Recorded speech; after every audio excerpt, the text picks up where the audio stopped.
베드로후서 1장 10절 말씀 같이 한번 읽어보겠습니다.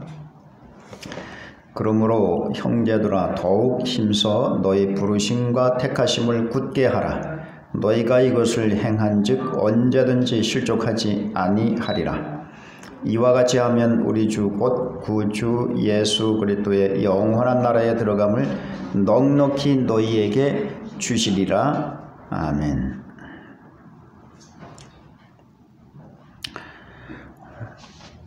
어릴 때 형들이 이제 여럿이 있으니까 장난하느라고 너 엄마가 다리 밑에서 좋아왔대 이런단 말이야. 그러면은 울거나 삐지거나 둘 중에 하나인데 형들은 그거를 즐기려고 재미가 있으니까 자주 그런 장난을 했던 기억이 납니다. 근데 이제 내가 서서히 자라면서 자아가 형성되기 시작하면서 진짜 고민을 하게 되는 거예요. 문득문득 고민을 하고 내가 진짜 주워온 사람, 주워온 애가 아닌가 그런 생각이 들어요. 문득문득. 그건 왜 그런가 하면은 의심이 들기 때문에 그래요. 형들은 나를 주워왔다 그러지. 그리고 그럴 수도 있겠다라는 또 그런 생각이 드니까 이게 진짜 나 주워온 사람, 주워온 애가 아닌가 하는 그런 생각을 갖게 되는 거지요. 뭔가 대해서 우리가 확실하게 알지 못하면은 의심이 생기게 되고 거기에 대한 신뢰가 깨어지게 되고 흔들리는 경우가 생기게 됩니다. 신앙도 마찬가지예요. 하나님이나 그의 구원에 관해서 의심이 생기는 일이 생겨요. 그래서 흔들립니다.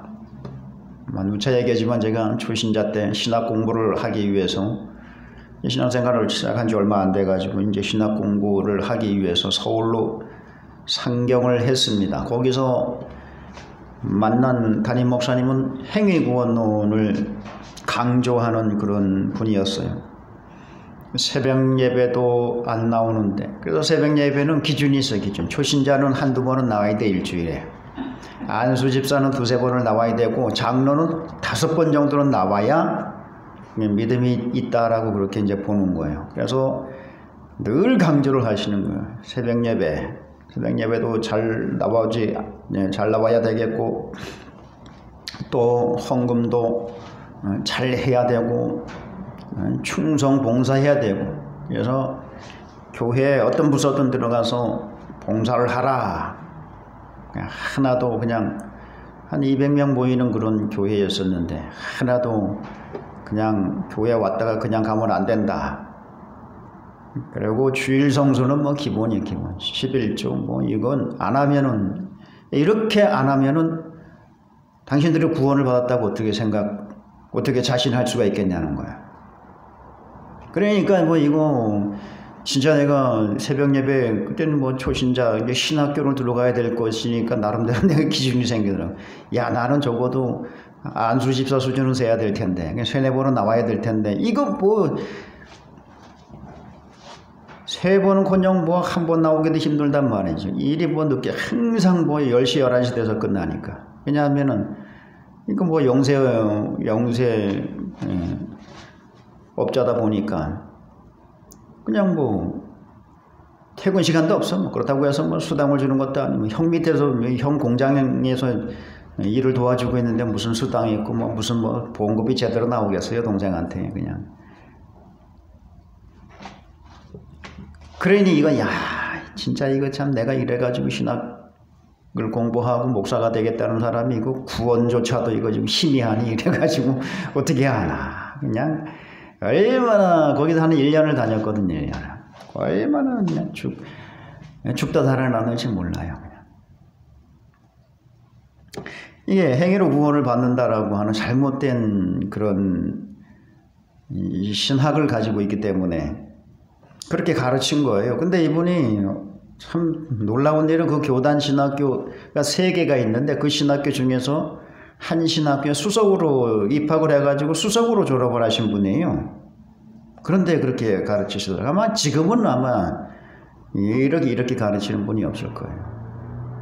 전에는 이런 경우가 많이 있었는데 지금은 뭐 그렇게 하는 경우가 없을 거예요. 저는 뭐 이런 담임 목사님한테 한 1년을 있어 봤으니까 아유 그 행위구원론을 가르치는 사람의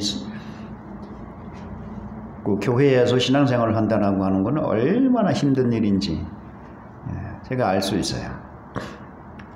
이 구원에 관해서는 성경적으로 정확하게 알아야 돼요. 그래야지만은 흔들리질 않습니다. 근데 오늘 부르심과 택하심을 굳게 하라. 이 하나님의 구원, 하나님의 은혜로 구원을 받았다라고 하는 이 사실에 대해서 확신을 가지라라고 하는 그런 말하고 똑같아요. 이게 흔들리면은 신앙은 앞으로 나가지를 못한단 말이에요.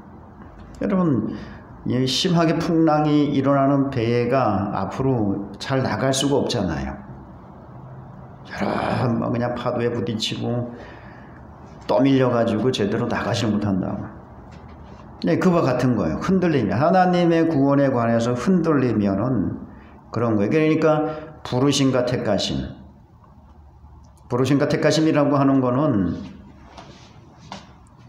하나님의 예정에 의해서 우리가 구원받은 사람이다 라고 하는 이 사실을 확실하게 하라는 거예요. 그래야지만 실족하지 않고 넉넉히 하나님 나라에 들어가게 될 것이다. 11절 그렇게 가르치고 있습니다. 먼저 보면은 3절에 하나님께서 그의 신기한 능력으로 생명과 경건에 속한 모든 것을 우리에게 주었다 그래요. 왜 그렇게 주었느냐? 예수 그리스도를 믿음으로 말미암아. 그러니까 하나님께서 우리에게 예수 그리스도를 믿음으로 말미암아 구원을 주시고 구원받은 자가 또 하나님의 말씀을 따라서 경건하게 살아가게 되면은 거기에 임하는 각양 은혜와 은사들을 얻을 수 있도록 해주셨다라고 하는 거예요. 이걸 누가 했냐 하면은 내가 그렇게 획득한 게 아니라 하나님이 해주셨다라는 거예요. 하나님이. 그래서 부르심과 택하심이라 그래요. 이거는 다시 말하면은 우리의 구원은 하나님의 작정, 더 정확하게 말하면 하나님의 예정에 의해서 우리에게 때가 되어 우리를 부르시고 그리고 우리를 구원하셨다. 이 사실에 대해서 아주 확실하게 뿌리를 내리라는 거예요. 성경적인 이런 구원에 관하여 뿌리를 내리라라고 하는 그런 가르침입니다. 여러분, 구원이 이게 상당히 흔들려요. 물론 이제 뭐 시간이 지나가면은 그냥 뿌리가 내리는 경우도 있죠. 근데 지금도 그렇게 흔들리는 경우가 있어요. 재작년이죠. 재작년 수요일마다 나오시는 할머니가 한 분 계셨었어요. 근데 권사님이래요, 그분이. 권사님. 한 2달 나오다가 나왔다 안 나왔다 그냥 그러고 이제 말아버렸는데 이게 왜 이런가 하면은 자기가 구원받았다라고 하는 그런 요만한 믿음도 없어요. 근데 어떻게 권사가 됐는지 모르겠어요. 그러니까 이제 너무 이제 교회를 안 나오는 이유가 뭔가 하면은 저쪽 어디에 그 옛날 고택을 가지고 있대요. 오래된 그런 집을 가지고 있는데 거기가 무슨 뭐 개발이 되면서 이제 그게 뜯겼는가 봐요. 뜯기고 또 뭐 이제 집안에 안 좋은 일도 막 생기고 그러니까 내가 하나님을 이렇게 열심히 믿는데 왜 나한테 이런 어려움이 오나 이 시험이 든 거예요. 그래가지고 실족해가지고 교회를 안 나가는 거예요. 그 집을 너무 사랑해서 그래. 그 고택이 그러니까 얼마나 잘 지어져 있겠어요. 도시 가운데 그런 고택이 딱 있으니까 또 얼마나 폼이 나고. 근데 거기 뜯기니까 서운한 거야, 그게. 여러 가지가 이제 시험이 들다 보니까 하나님에 대한 존재 자체에 대해서도 의심이 생기고 그리고 자기가 구원받았다라고 하는 것 자체에 대해서도 이거 전혀 믿음이 없어요. 이분의 믿음은 잘못된 곳에 뿌리를 내리고 있었다라고 하는 거죠. 그래서 사도 바울이 성령의 나타나심으로 사역을 하는 이유가 뭔가 하면은 믿음의 뿌리를 하나님에게 두게 하려고 그렇게 한다 그랬어요. 성경에 딱 뿌리를 내려야 되는데 그렇지 못한 거예요. 그래서 이제 흔들리다 보니까 못 나오는 거예요. 나오고는 싶어도 오래 이제 쉬었으니까 나가야 된다라고 하는 그런 생각은 있는데 또 나오면 또 그냥 하나님에 대해서 불평만 일어나게 되고 그러다 보면 또 이제 한 조금 나오다가 또 다시 또 안 나오고 그런단 말이에요. 그러니까 그럴 정도로 구원의 그 확신에 대해서 흔들리는 경우가 상당히 많아요. 사람들이 의외로 많습니다. 먼저는 이렇게 구원의 확신에 대해서 내가 하나님의 그 예정하심에 따라서 나는 하나님에 의해서 구원을 하나님이 예수 그리스도를 통해서 나를 구원했다라고 하는 이 구원이 흔들리는 이유가 뭐냐? 첫 번째는 잘못된 구원 지식을 가지고 있기 때문에 그렇습니다. 스스로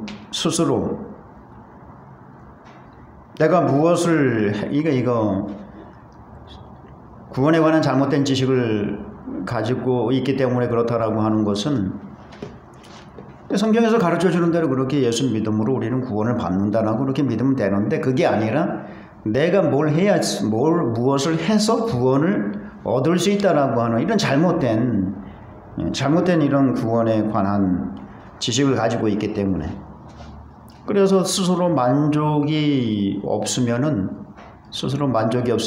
자기가 구원받았다라고 하는 이런 확신이 생기지 않는 거예요. 또 마귀의 역사도 있어요. 의심을 갖게 합니다. 계속 의심을 하도록 막 불화살을 쏴대고 시험에 빠지게 만들고 또 하나님의 말씀을 듣지 못하도록 막아버려. 길가에 씨앗을 뿌렸다 그랬잖아요. 길가에 씨앗을 뿌렸더니 뭐가 와서 먹어버렸어요? 새가 와서 금방 주워 먹어버렸다 그러잖아요. 이거는 하나님의 말씀이 들어오는데 이게 뿌리를 내리지 못하도록 막아버리는 거예요. 마귀가. 그러니까 이제 흔들릴 수밖에 없고 또 믿음이 약해져서 그럴 수밖에 없고 믿음이 약해지면 또 그럴 수도 있는 것이고 유혹을 받아서도 그렇게 될 수가 있고 또 뭐 여러 가지 그런 요인으로 인해서 구원의 확신을 가지는데 상당한 방해를 받는다라고 하는 사실이에요. 그러니까 이걸 부르심과 택하심을 굳게 하라. 하나님의 은혜로 우리가 구원을 받는다라고 하는 이런 사실을 확실하게 알고 있으라라고 하는 거죠. 붙들고 있으라라고 하는 거예요. 흔들리면 안 된다라고 하는 것입니다.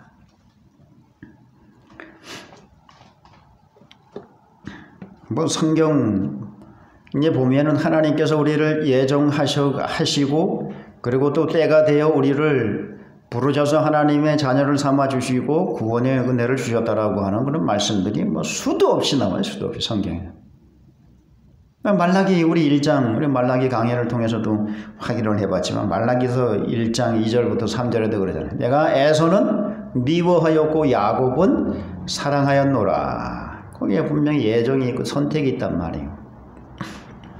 로마서 8장 30절 하나님께서 사랑하는 자들을 미리 정하시고 미리 정하신 그들을 또한 부르시고 부르신 그들을 또한 의롭다 하시고 의롭다 하신 그들을 또한 영화롭게 하셨느니라. 구원의 서정에 대해서 쭉 나와요. 어떻게 우리를 구원하셨는지에 대한 구원의 그 과정이 쫙 거기 한 구절 안에 다 나와 있어요.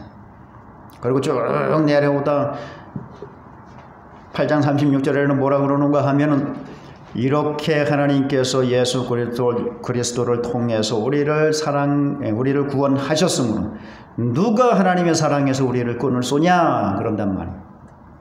환난이냐 공고나 박해나 기근이나 적신이나 위험이나 칼이랴 무엇이 우리를 하나님의 사랑에서 하나님의 구원에서 우리를 끊을 수 있겠냐는 거예요. 에베소서 1장 3절로 14절부터는 성삼위 하나님이 구원의 사역이 딱 나온단 말이에요. 3절부터 6절까지는 성부 하나님께서 또 6절부터 12절까지는 예수님께서 어떻게 우리를 구원을 위해서 일하셨는지 13절부터 14절까지는 성령께서 우리에게 어떻게 그 구원을 적용시켜 주시는지 꼭 1장에 다 나와 있어요. 거기에서 가장 중요한 내용이 뭔가 하면은 하나님이 창세 전에 미리 예수 그리스도 안에서 우리를 예정하셨다 그래요. 선택을 하셨다 그래요. 그것으로 인해서 우리가 구원을 받았다라고 하는 거예요. 그러니까 이걸 확실하게 하라는 거예요. 이거를. 그러니까 이렇게 해서 구원을 받는데 자꾸 엉뚱한 소리들이 많이 들려오니까 야 내가 선행을 하지 못하면 내가 뭘 못하면 구원을 못 받는다더라. 그러니까 자꾸 흔들리는 거예요. 흔들리는 거예요. 또 그런 믿음이 약해지니까 그냥 계속 흔들리는 거예요. 그렇게 하게 되면 어떻게 된다 그랬어요? 실족할 거라 그래. 실족. 흔들리면 실족하고.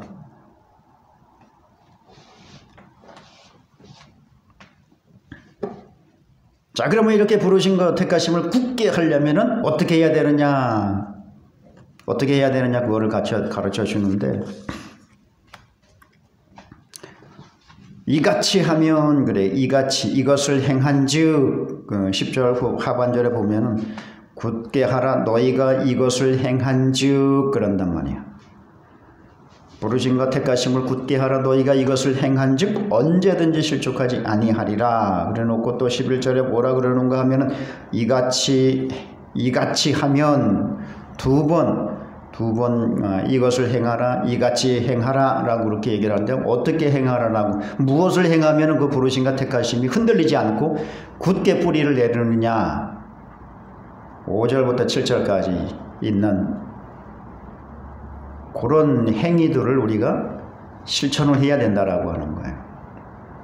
그런 행위들을 우리가 실천해요. 5절이 뭐야? 믿음의 덕의 지식을 지식의 절제를 절제의 인내의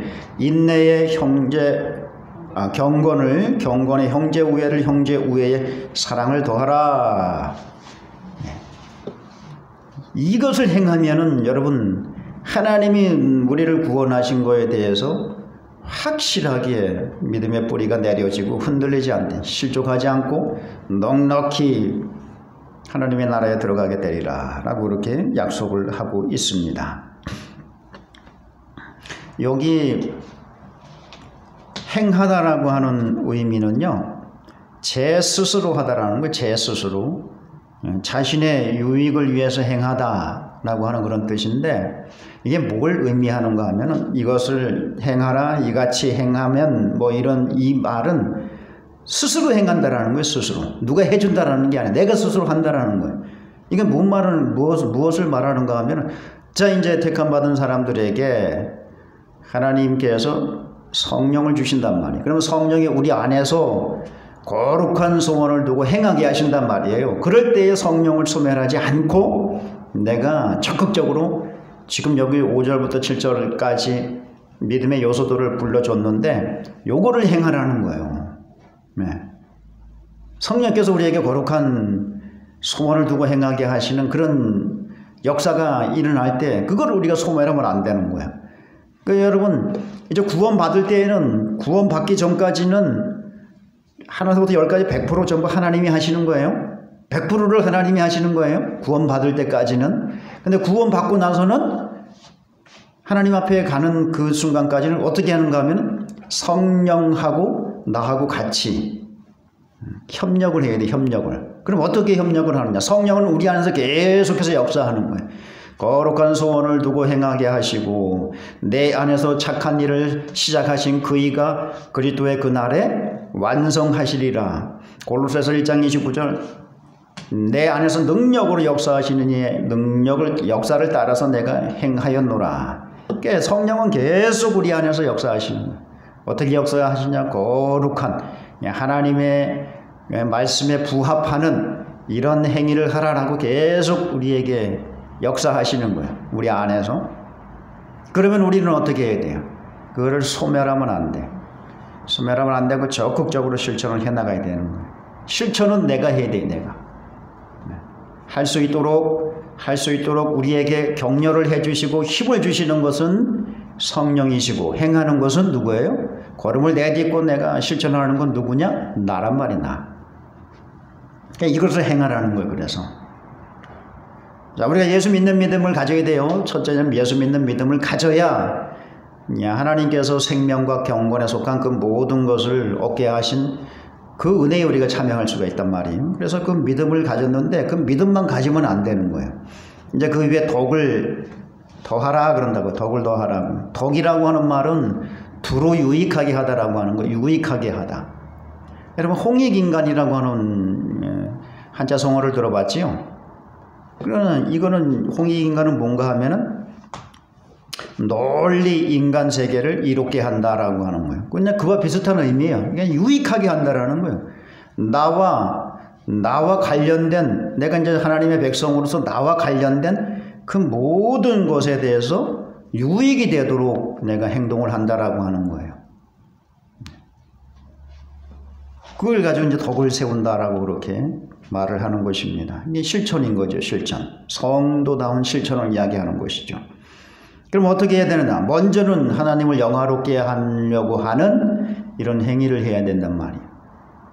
하나님의 그 영광에 또 하나님의 그 뜻에 부합하는, 그래서 하나님을 영화롭게 하는 이 일을 우리가 해야 되고, 다음은 교회의 덕을 세우고, 그 다음에는 또 성도 간에 이런 덕을 세우고, 또 이웃 간의 덕을 세우고, 그래서 나와 관련된 이런 모든 내 생활의 영역, 이게 관련된 이 모든 것에 다 거기에 대해서 내가 행동을 할 때는 유익이 되도록 행동을 하라라고 하는 거예요.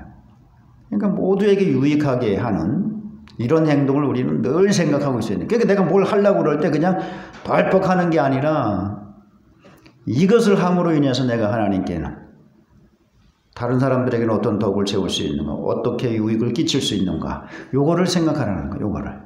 그게 덕을 세운다라고 하는 거예요. 그래서 성경의 정신으로 살아가면 돼. 그냥 성경에서 가르치는 대로 살면은 이게 다 이루어지는 거예요. 덕을 세우는 거예요. 성경이 가르쳐 준 대로 하면. 그 다음에 덕이 뭐해를 더, 이거는 덕을 세운 다음에 지식을, 이게 아니라 동시에 이런 것들이 나타나야 된다는 거예요. 지식을 더하라 그래요. 지식을 더하라. 이거는 무슨 지식을 말하는가 하면은, 히브리서 5장 14절에 보면은 예수 그리스도 안에서 장성한 자는 지각을 사용해서 판단하고 분별할 수 있는 이런 행위를 할 수 있다라고 그렇게 해야 된다라고 그렇게 말을 했어요. 장성한 자는 그걸 할 수 있다 그랬어요. 다 우리는 장성한 분량에 이르라 그랬어요. 장성한 분량에 이르지 못하면은 때가 되어서 벌써 장성한 분량에 이르러서 선생이 되어서 남을 가르쳐야 되는 그런 자리에 있어야 되는데, 그렇지 못하고 아직 젖만 먹는 그런 어린아이에 머물러 있다라고 하는 거예요. 지금 히브리서 편지를 받아보는 사람들이. 그러니까 그러면 안 되고 장성한 분량에 이르러서 단단한 음식을 먹어서 장성한 분량에 이르러서, 여기서 단단한 음식이라고 하는 거는요, 우리 기초적인 지식이라고 하면은 어떤 게 있는가 하면은 구원에 대해서, 하나님에 대해서, 교회에 대해서 이런 기본 교리들이 있단 말이에요. 이게 거기에만 머물러 있으면 안 된다라는 거예요. 거기에 머물러 있지 않고 그거보다 한 걸음 더 나가는 이런 지식을 연마를 하게 되면 장성한 그게 이제 단단한 음식인데, 그렇게 하면 이제 장성한 분량에 이르러서 우리가 지각을 사용해서, 판단력을 우리가 사용해서 선악을 구별할 수 있다라고 하는 거예요. 이런 상태까지 성숙하게 되라라고 이렇게 권면을 하고 있습니다. 그거를 말하는 거예요. 그 지식을 말하는 거예요, 지금. 믿음에 있어서 장성한 분량, 딱딱한 음식을 먹어가지고, 왜 이게 이제 단단한 음식이라고 하는 것을 이제 앞에서 이제 멜기세덱에 관한 그런 교훈을 이야기하면서 이런 거를 니들이 아직 깨달을 그런 상태가 못 된다라고 그렇게 얘기를 하면서 이 말이 나온 거예요. 그러니까 지금 우리 성도들의 그 성향을 보면은 자기가 좋아하는 말만 들으려고 그래. 자기가 좋아하는 말만. 여러분, 이게 우리 몸에 좋은 약은 어떻게 해요? 쓰잖아요. 먹기가 싫고 쓰고, 근데 그게 진짜 우리 몸에 참 좋은 거거든요. 그러니까 성경도 마찬가지. 성경 지식도 마찬가지. 우리가 장성한 분량에 이르러 가지고 선악을 분별하는, 지각을 사용해서 선악을 분별하는 그런 상태가 되려면 이 단단한 음식을 먹지 못하면은 절대로 이루어지지 못해요. 교리적인 것, 신학적인 것, 뭐 이런 것들을 우리가 행하지 못하면은, 이런 것들을 우리가 접하지 못하면은 이 지각을 사용해서 선악을 분별하는데 둔할 수밖에 없어요.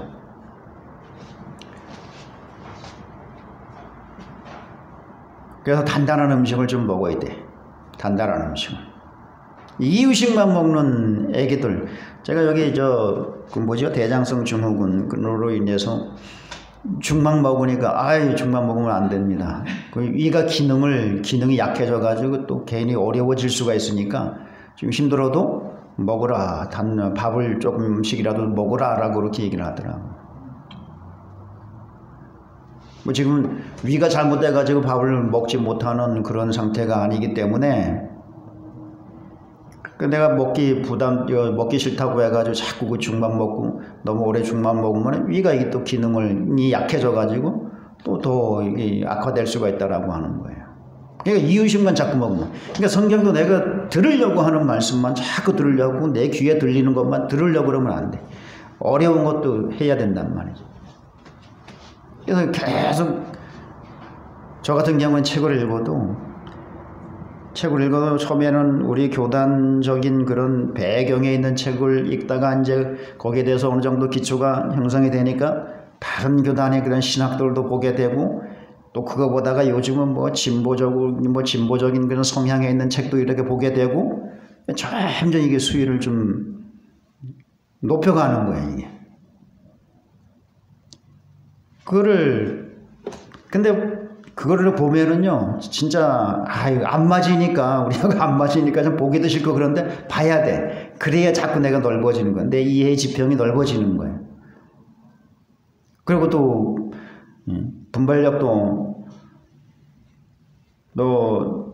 분별력도 더 예리해지게 되고, 계속 끊임없이 단단한 것들을 먹어야 돼요. 그래서 지각을 사용해서 선악을 분별하는 이런 정도가 되어야 된다라고 하는 거예요. 여러분, 이 코로나로 인해서 욕먹는 교회가 있어요. 욕먹는 교회가. 물론 욕먹는 교회 중에서 진짜 아주 그냥 욕먹어야 마땅하다라고 하는 교회가 있어요. 그런데 평소에 이분들 참 훌륭하다라고 이렇게 소리를 듣는 분들인데 욕을 먹어요. 코로나 이 상황을 대처를 못해가지고. 이분들이 평소에 잘 하시던 분들이, 이분들이 뭐 정치적인 문제라든지 또 뭐 여러 가지 불이한 이런 문제라든지 여기에 대해서 아주 적극적으로 행동하고 그러면서 앞장서서 그렇게 실천했던 분들이거든요. 그런 거 참 좋아요. 잘했어요. 남들이 못하는 거를 이분들이 나서서 해주기 때문에 국민들이 알고, 거기에 대해서 알고, 또 국민들이 그런 거에 대해서 거부하기도 하고 정부에 대해서 항의하기도 하고 할 수가 있는 거죠. 잘못된 것에 대해서. 참 그런 건 참 좋고 잘 했는데, 여러분, 이거 코로나는요, 이 전염병은 말 그대로 사람을 통해서 퍼지는 거예요. 퍼지는 거. 사람을 통해서. 그러면은 이럴 때는 어떻게 해야 돼요? 접촉을 하지 말아야 돼. 상식이잖아, 그거는. 안 그래요? 최대한 모임을 자제하고 최대한 접촉을 자제하는 거예요. 그게 예방에 있어서 가장 중요한 거란 말이죠. 그래서 어느 나라에서 코로나가 이게 상당히 심한 그런 현상이 나타난다 그러면 그 나라에서 들어오는 비행기를 막잖아요. 접촉을 안 시키려고. 그 나라에 갔다 온 사람들하고 또 그 나라 사람들하고 접촉을 안 시키려고. 근데 뭐라 그래요? 이거는 뭐 그냥 예배를 탄압하는 거. 아니, 정치적으로 탄압하고 그냥 뭐 멀쩡한데 그냥 예배를 드리면 안 된다 그러면 그게 탄압이지. 물론 이런 상황을 통해서 정부가 약간 교회에 대해서 좀 제재를 가하는 그런 면들이 있긴 있어요. 그런 면들에 대해서는 또 합리적으로 우리가 요구를 하면, 시정을 요구하면은 들어준단 말이죠. 돼요, 그게. 그런데 무조건 다 예배를 드려야 된다는 거예요. 그래가지고 진짜 잘하던 사람이 코로나는 그 모양으로 대처를 해가지고 2번, 3번 교회가 폐쇄 명령 내려지고, 그래도 우리는 뭐, 자 보세요. 이게 얼마나 잘못된 일인지 여러분 한번 생각해 보세요. 그렇게 해가지고 2번, 3번 교회가 폐쇄가 됐단 말이에요. 이 지역에서도 그런 교회가 있단 말이에요. 자, 자기 교회 성도들만, 자기 교회만 피해를 보면 괜찮아요, 그게. 그런데 어떻게 해요? 지역사회 전체에다 다 확산을 시켜버려, 지역사회 전체. 자기 교회만, 자기 성도들만 피해를 보는 게 아니라 다른 사람들에게도 피해를 입히는 그런 일이란 말이에요.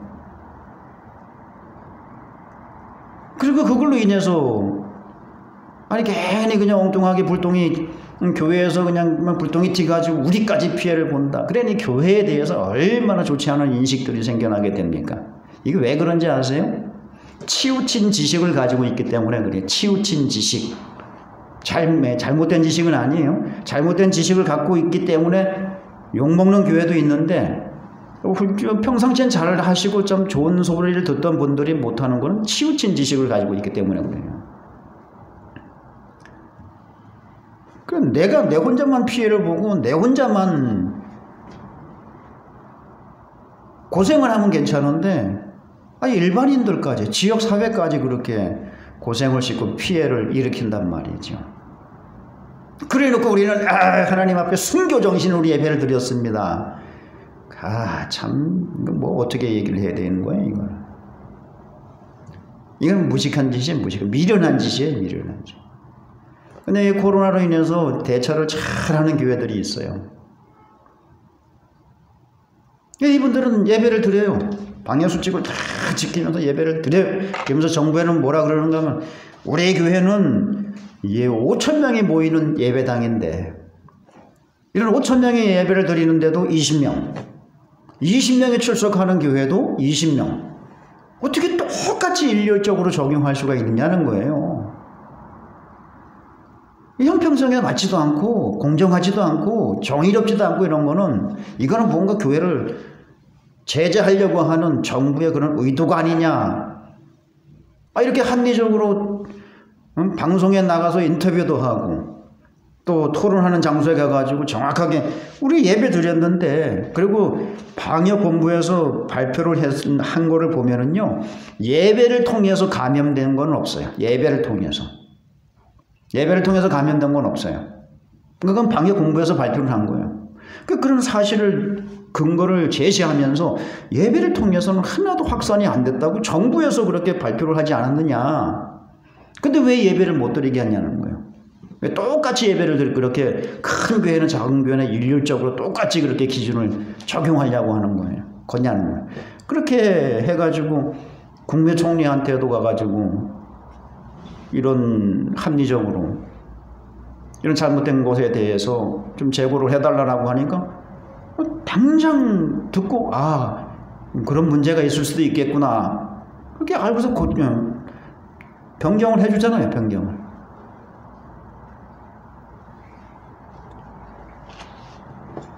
이분은 균형 잡힌 그런 지식을 가지고 있는 분인 거예요. 이분으로 인해서 우리 전국 교회들이 얼마나 유익을 보게 되는 거예요. 이런 분들로 인해서. 근데 앞에서 얘기한 치우친 지식을 가지고 있는 분들은 그냥 정부 일반 국민들에게 국민의 교회에 대한 불신만 그냥 높여놓고, 이분들은 합리적으로 이렇게 항의를 하니까 거기에 소속이 되어 있는 구청장이 들어보니까 이건 맞다. 이렇게 적용하는 건 이거는 옳지 않다. 이건 정부에서 다시 한번 생각을 해봐야 된다. 구청장도 그러니까 서울에 있는 어디 구청장도 그러고 국회의원도 그러고, 그리고 교단장 찾아가서 그러고, 이 목사님이 그렇게 그런 아주 합리적인 그런 사고를 하면서 그런 말들을, 그런 근거들을 제시를 하니까 그게 통한단 말이죠. 그래서 이런 균형 잡힌 지식, 진짜 이거 뭐 지각을 사용해가지고 선악을 분별할 수 있는 이런 지식을 우리가 습득을 해야 된다라고 하는 거예요. 여러분 유치원 때는 바깥에 나갔다 오면은 뭐 유치원을 다녀오든지 어디를 바깥에 나갔다 오면은 삐껴가지고 엄마가 다 씻어줘요. 엄마가 다 씻어준다. 왜냐하면 아직 지 스스로 잘 씻지를 못하기 때문에. 그러나 대학생이 되면 어떻게 해요? 지각을 사용해가지고 왜 그동안에 여러 가지로 통해서 배웠잖아요. 배운 것들이 많잖아요. 경험한 것들도 많고. 그러니까 대학생이 되면은 씻든지 말든지 그냥 알아서 하라고 내버려 두잖아요. 그러면 어떻게 해요? 들어갔다 오고 밖에 나갔다 학교 갔다 오고 잠잘 때에는 씻어야 되는구나 해서 지 스스로 들어가서 씻잖아요. 그게 지각을 사용해가지고 선악을 판단한다라고 하는 이런 좋은 그런 예가 되겠죠. 그래서 여러분 이게 단단한 음식에 해당하는 이 성경과 또 이게 성경을 좀 체계적으로 잘 가르쳐주는 이 교리적인 것과 신학적인 이런 것들을 우리가 섭렵을 해야 돼요.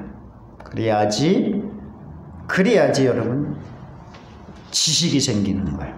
그래서 실천할 수 있는 덕을 세울 수 있는 지식이 생기게 되는 거예요. 그리고 거기에다가 뭘 해야 되는가 하면 절제를 또 우리는 연말을 해야 돼. 절제. 왜냐하면 지식이 많으면은 교만해져요. 방종으로 치우친다고요. 물론 고린도전서 8장에서 10장까지는 음식 때문에 생긴 문제를 해결하는 내용이 거기 기록이 되어 있어요. 음식 때문에. 믿음이 좋은 사람은 그냥 막 음식을 먹고 어떤 음식이든 먹고 그러는데 믿음이 약한 사람은 가려서 먹는단 말이에요. 그러면 이 지식이 있다, 나는 그런 지식이 있어서 음식을 먹는데 전혀 거리낌이 없이 먹을 수 있다라고 해가지고 그냥 막 믿음이 약한 사람 앞에 가가지고 막 먹는단 말이에요. 막 술도 먹고 담배도 피우고 막 믿음이 없는 사람한테 가가지고 지금 그래요. 지금 그런 사람들이 있어요. 그러니까 그 사람들이 어떻게 실족하든지 아니면 따라하든지 둘 중에 하나거든요. 그럼 그 사람들을 죄악으로 이끄는 거예요.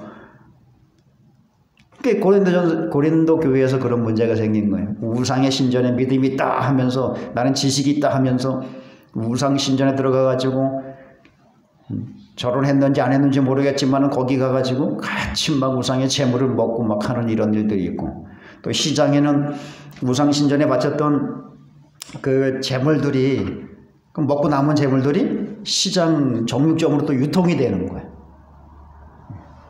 이런 것들은 어떻게 해야 되는지 가르쳐 주잖아요. 믿음이 있다고 이런 걸 함부로 막 그냥 처신하지 말라는 거죠. 절제를 할 줄 알아야 돼. 지식이 있으면 절제를 할 줄 알아야 돼. 그래서 절제를 얘기를 하는 거예요.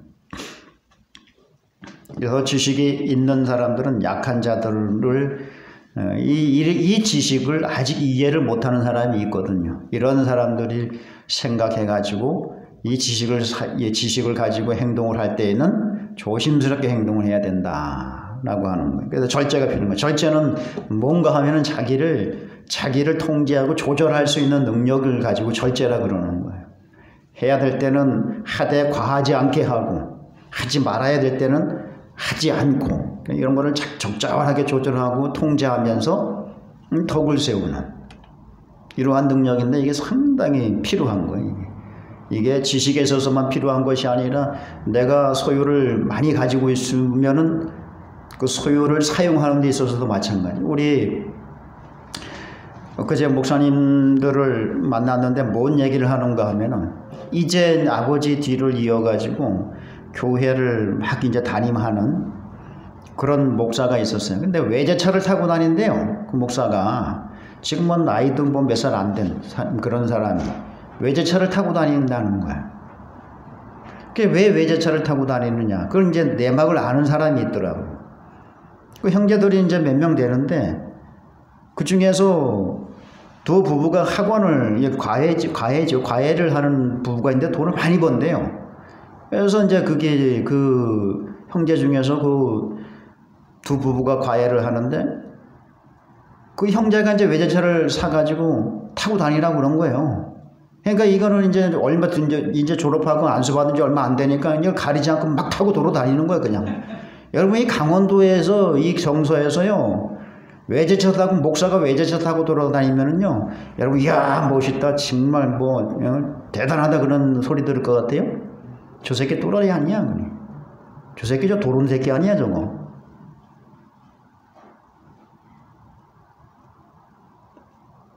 여기는 외제차를 탈 수 있는 그런 정서가 아니에요, 여기는.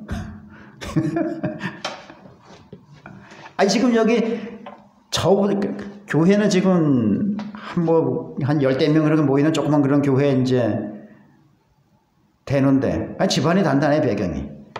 그런다고 해가지고 그거를 그냥 막 그냥 절제를 못하고 막 그냥 끌고 다니는 거. 얼마나 저거 전문에도 외제차 끌고 다니니까. 근데 여기 지역 정서에서는요, 절대로 용납이 안 돼요, 그게. 여기 저보다 더 큰 교회 목사들도요, 그걸 알기 때문에 이 지역 정서에 맞춰서 거기에 맞는 차를 타고 다닌단 말이죠. 절제를 못 하는 거죠, 절제. 나한테 있는데 내가 쓰는데 뭐 누가 뭐라 그래.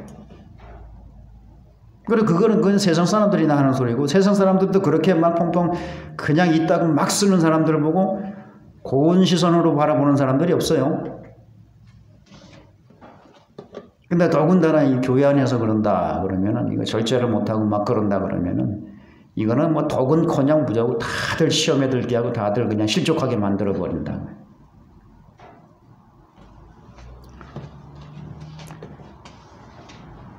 그 다음에 절제에는 인내가 필요합니다. 인내는 어쨌든 하나님께서 약속하신 거는요, 우리가 다 행한 후에 받기 때문에 그래요. 그리고 하나님이 우리에게 뭐 이것도 주시고 저것도 주시겠다 그러는데 그냥 주시는 게 아니거든요. 조건이 있어요, 항상 조건이. 이렇게 했을 때, 그럼 그걸 다 해가지고 받을 때까지 우리는 참아야 돼. 그렇지 않으면 그거를 할 수가 없어요. 사도 바울이 끝까지 모든 걸 다 참아낸 이유는 뭔가 하면은, 그렇게 참아야지만 자기에게 돌아온 그 영광의 면류관, 그래야지만 자기에게 그런 영광의 면류관이 돌아오기 때문에 모든 걸 다 참아내는 거예요. 그래서 인내가 없으면 안 돼. 또 인내는 뭐가 필요하냐 하면은, 인내 다음에는 또 뭐가 있어야 되는가 하면은 형제간의 우애. 이거는 원어적으로 한 배 속에서 나온 형제를 말하는 거예요. 한 배 속에서 나오는 형제를 얘기하는 거예요. 형제간의 우애가 있어야 돼요, 믿는 사람들은요. 왜 그런가 하면, 왜 이 얘기를 하는가 하면요, 초대교회 때에, 뭐 지금도 마찬가지지만 초대교회 때 자기는 아주 뭐 신앙적으로 좀 경건을 연마하고 또 뭐 높은 이런 경건의 어떤 목표를 가지고 살아간다라고 하면서 형제들을 돌보지 않는 거예요. 형제들의 관계를 중요하게 생각하지 않는 거예요. 초대교회도 벌써 이런 문제들이 있었어요. 그래서 형제 우애, 이건 하나님의 아가페 사랑하고 뒤에는 하나님의 그 아가페 사랑, 십자가를 통해서 보여주는 그 아가페 사랑을 얘기하는데, 요거는 형제 간에 우리가 나누어야 될 그런 사랑을 이야기하는 거예요. 우애를 얘기하는 거예요. 초대교회 때 이런 현상들이 만연히 되어 있었기 때문에 여기 형제 사랑을 이야기를 하고 있는 거예요. 우산동에 있을 때 어떤 일이 있었는가 하면은, 한 번은 서울에 계시는 권사님이 그 주변 근처의 교회 뒤에 아들이 있대요. 아들이 거기서 자취하고 있대요. 막내 아들이. 그래서 몸이 좀 안 좋다고 그래가지고 보러 왔다가 이제 주일이 뭐 왔다가 올라가려고 그랬는데 보니까 상황이 별로 안 좋은 거예요. 아들이 너무 이제 안 좋고 그러니까 그냥 주일을 우리 교회로 나오고, 그리고 며칠 있다 올라가신다 그러더라고요. 그러면서 저에게 우리 아들을 전도를 좀 해달라는 거예요. 그래서 전화번호를 가르쳐 주더라고요. 그러면 또 가시면서 또 한 번 더 부탁을 해가지고, 그래서 이제 그 주간에 전화를 해가지고 교회를 나왔어요. 교회를 나왔는데 키는 한 180 가까이 되고 아주 체격도 좋고 인물도 너무 좋아요. 또 사람이 매너도 좋고. 그래가지고 이제 예배 끝나고 점심 먹고 나서 이렇게 인물이 좋은 사람이 예수를 안 믿으면 어떻게 해요? 그러니까 어머니도 권사님이시고 어머님이 얼마나 근심을 하고 올라가셨는지 몰라요. 술병 나셨다면서요. 예. 그냥 하시는 일이 뭡니까? 했더니만은 이제 인테리어, 이제 건축 일을 하더라고요. 교회를 가까이 있으니까 나이도 나하고 비슷하고 그러니까 우리 한번 신앙생활 한번 같이 시작을 해보자고 하면서 쭉 얘기를 했는데 자기 큰형님 얘기를 하는 거예요. 큰형님이 서울에 있는 한 2,000명 되는 교회 장로님이래. 영월에 과수원이 아버지가 하는 그 과수원이 큰 게 있었는데 아버지가 돌아가시면서 그 과수원을 팔았는데 형이 그 장로님이라고 하는 형이 동생들에게 사남매인가 그런데 동생들에게 한 푼도 안 주고 전부 다 자기가 다 가지고 갔다라는 거예요. 그래서 어머니가 있을 집도 그냥 다 팔아버리고 해가지고 어머니는 어쩔 수 없이 그냥 형네 집에 지금 가 있는 거라고 그러더라고요. 근데 그거까지는 좋은데 그렇다고 그 어머니를 모시니까 그렇다고 칩시다 그러면서 또 장로가 된다고 장로 이거 직분을 받는데 3천만 원이 필요하다 해가지고 자기 여동생한테서 3천만 원을 10년 전에 빌려갔다라는 거예요. 그런데 여태까지 안 갖고 있다는 거예요. 그래서 하는 얘기가 뭐런가 하면은 나 진짜 우리 형을 봐가지고 나 교회에 나오고 싶은 마음이 요만큼도 없다 그래요. 요만큼도. 교회는 형님 때문에 다니는 것이 아니라 본인이 구원을 얻기 위해서 예수님을 보고 나와야지요. 근데 예수님은요 전혀 그렇지 않은 분이니까 좀 형님에 대한 그런 미움이나 증오심은 좀 버리시고 예수님의 사랑을 한번 교회 나와서 나하고 같이 한번 배워보자, 경험을 해보자. 그래가지고 그 다음 주에도 나왔어요. 그러더니는 나와가지고 일을 하러 간다고 다른 지역으로 일을 하러 갔다가 한 2달 걸릴 거라고 그러더라고요. 그러고 나서는 이제 또 끊어진 거예요. 끊어졌는데 얼마를 있다가 전화가 온 거야. 전화가 왔는데 다 죽어가는 거야. 지금 영월에 있는데 영월에서 일하다가 뭐 때문에 일거리가 또 이게 어그러져가지고 돈이 다 떨어져가지고 먹을 것도 없다라는 거예요. 그럼 나보고 돈 좀 붙여달래. 돈 좀 붙여달래. 그래서 여기 오시면은 내가 쌀은 먹을 수 있는 쌀하고 반찬은 내가 드릴 수가 있는데 돈은 없다. 아시지 않냐? 개척이 교회 한지 얼마 안 돼가지고 성도도 지금 우리 가족끼리 개척을 했는데 몇 명 안 되고 그러니까 벌써 이게 10년 전 일이죠. 돈은 못 붙여주겠다.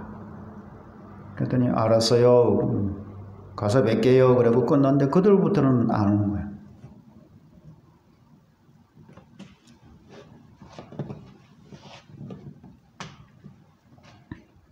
근데 이 사람이 있어서 큰형님은 이거 장로님이라고 하는데 너무 형제들과의 그런 관계를 무시해버린 거예요. 나는 장남이니까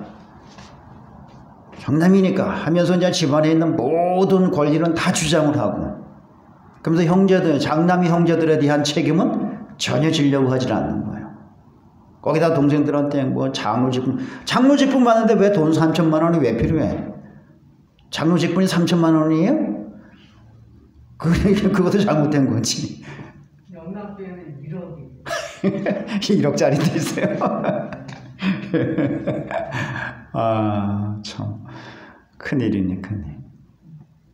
이제 시험이 들어가지고 형님 때문에 시험이 들어가지고 그렇게 교회 나오는 게 어려워진 한 사람을 봤어요. 또 전도사 때인데 나이가 우리보다 많은 그런 형님 전도사예요.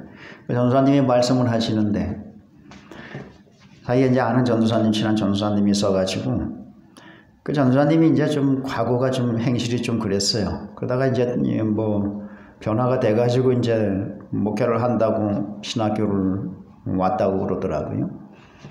근데 이제 그 집에를 간 거야. 그 집에 놀러 간 거 친하니까 둘이. 친하니까 놀러 가는데 마침 어머님이 계신 건데 어머님은 교회를 안 나가고 계셨어요. 그래가지고 이제 막 이런 얘기 저런 얘기 하다 어머님이 이제 막내 아들이 야, 이제 목사가 되려고 이렇게 이제 신학 공부를 하고 있으니까 교회를 나가셔야 돼요. 그랬더니 내가 저놈의 새끼 봐가지고는 내가 교회 못 나가겠다고. 전도사님. 얼마나 집안에 전도사가 돼갖고도 뭘 어떻게 다른 사람한테는 변화된 모습을 보여줬는지 모르지만은 집안 식구들한테는 보여주지 못한 거예요. 그러니까 경건을 핑계로 해가지고 형제들과의 관계를 소홀히 하면 안 된다는 거예요.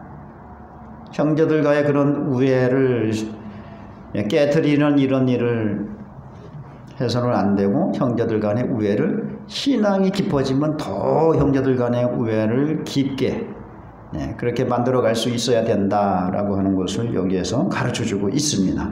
여기에 이제 형제 간의 우애에 뭘 해야 되는가 하면은 십자가 위에서 보여주신 예수 그리스도의 사랑을 우리가 또 행해야 되는 것입니다. 믿음으로 시작해가지고 믿음은 뭐로다 완성이 돼? 사랑으로 완성이 되는 거예요. 사랑. 이 사랑이 빠지면 아무것도 안 되는 거예요. 이게.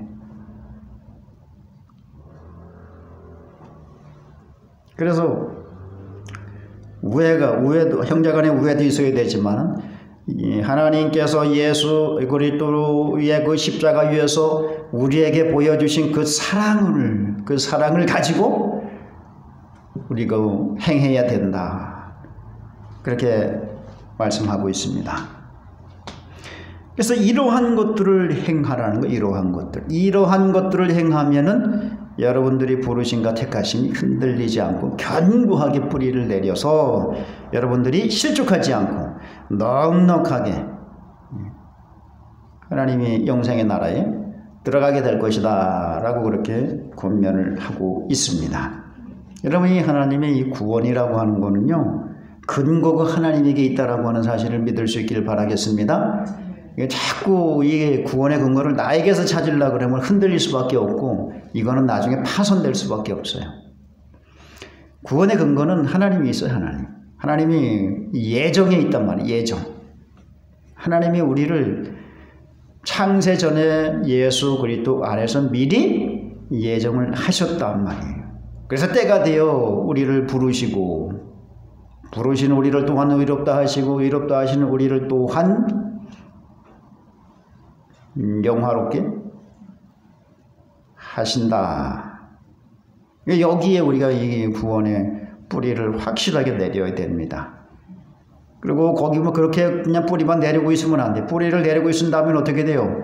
뿌리가 단단히 박힐 수 있도록, 자꾸 뿌리를 뻗할 수 있고 단단히 박힐 수 있도록 북을 주는 일도 해야 되고 거기다 물도 주고 해야 된단 말이야. 근데 그 역할을 그 일을 하는 것이 뭔가 하면은 5절부터 7절까지 믿음의 덕에 지식의 절제에 인내의 경건은 맞다. 경건은 내가 빼놓은 것 같은데 경건은 말 그대로 여러분 이게 영성이라고 하는 말을 많이 쓰는데 영성이라고 하는 말은 성경에 없어요.